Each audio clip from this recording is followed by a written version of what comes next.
আমি M A Aziz আপনার মন্তব্য শুনতে চাই। আমরা ফ্যাসিজম থেকে মুক্তি পেয়েছি, কিন্তু যেমনটি আসলে আশরাফ কায়সার বললেন যে একটা উগ্রবাদী গোষ্ঠী, সেই উগ্রবাদী গোষ্ঠী এখন বিরোধী দলে। আপনি কিভাবে দেখেন আগামী দিন, কি দেখেন? দেখেন, প্রথম কথা হচ্ছে বলা হচ্ছে বিএনপি চাঁদাবাজ। তারা তো প্রাতিষ্ঠানিক চাঁদাবাজ, তাদের অনেক সংগঠন আছে।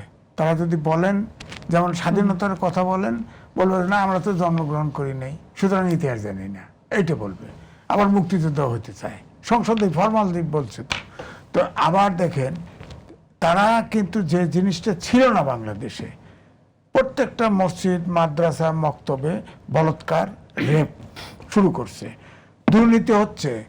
আমার বক্তব্য হচ্ছে কমপক্ষে 10টা-12টা দেশে দুর্নীতিতে ক্যাপিটাল পানিশমেন্ট আছে। বেগম খালেদা জিয়া দেখেন অ্যাসিড থ্রোয়িং ছিল, আমি বহু জায়গায় বলি, এটা উদাহরণ দেই। তিনি ক্যাপিটাল পানিশমেন্ট করছে, আইন প্রয়োগ করছে, এখন নাই।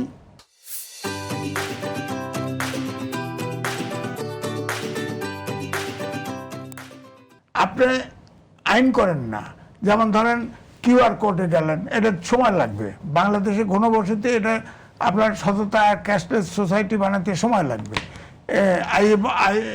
এআই বসাইছেন, ট্রাফিক সিগন্যালে সময় লাগবে। এটা একটা পজিটিভ ভালো জিনিস, কিন্তু সময় লাগবে। সময় তো দিতে চায় না, বুড়িগঙ্গা ফেলায় দিবে, 7 দিন সময় দিবে বাহাদুরের বাচ্চারা। হ্যাঁ, তো সুতরাং আমার কথা হচ্ছে যে আপনি আইন প্রয়োগ করেন না কেন? আইন প্রয়োগ করেন কঠোর নিষ্ঠুর ভাবে, একদম আইন প্রয়োগ করেন, আইন করেন, দুর্নীতিবিদ্যা আইন করেন। এই যে ধরা হয়েছে না, ভিডিও দেখছি না, একদমই তাই। এমপি হয়েছে তো কি হয়েছে, যে দলেরই হোক না কেন চাঁদাবাজদের থামিয়ে দিতে হবে। শুধু একটি লাইন বলি, এতিমখানাগুলোয় এবং মাদ্রাসাগুলোয় প্রায় শিশু নির্যাতনের অভিযোগ আসে। আপনাকে অত্যন্ত গুরুত্বের সাথে নিতে হবে। এই যে অবুঝ শিশুদের উপরে নির্যাতন কারা করেন এবং প্রাতিষ্ঠানিকভাবে হয়, সেটি বন্ধ করার ব্যবস্থা নিতে হবে। অভিযোগগুলো গুরুতর।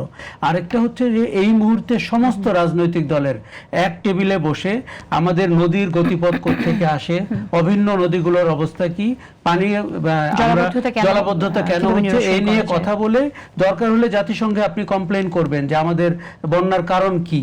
এই সময় বিভেদের রাজনীতি, কে বুড়িগঙ্গায় পড়বে, কে কক্সবাজারে পড়ে যাবে, এগুলো কোনো রাজনীতি না, এগুলো অত্যন্ত হঠকারিতা, এবং এগুলো আমার দেশের জন্য কোনো কল্যাণ বয়ে আনবে না।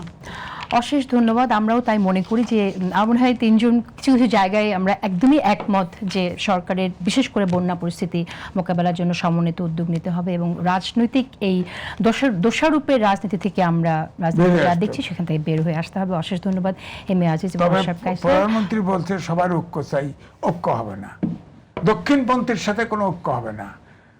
ম্যান্ডেলা চেষ্টা করছে সাউথ আফ্রিকাতে, এখন সেই জায়গা নাই। সে হোয়াইটে ডি ক্লার্কের সাথেও রিকনসিলিয়েশন করছে না, পলিটিক্স ভিন্ন, এখন আর সেই জায়গা নাই। পলিটিক্স এক না হলে কখনো ঐক্য হয় না। আমার কথা হলো জাতীয় ইস্যুতে একমত হোক, জাতীয় ইস্যুতে রাজনীতি যার যার থাকবে, বলছিলাম এরকম একটা জাতীয় ইস্যু। কোন অন্ধকারের রাজনীতি, অন্ধকার যুগে ঢোকার রাজনীতিকে অনুমোদন করা যাবে না। যারা গুপ্ত রাজনীতি করে তাদের রাজনীতি করতেই দেওয়া উচিত না।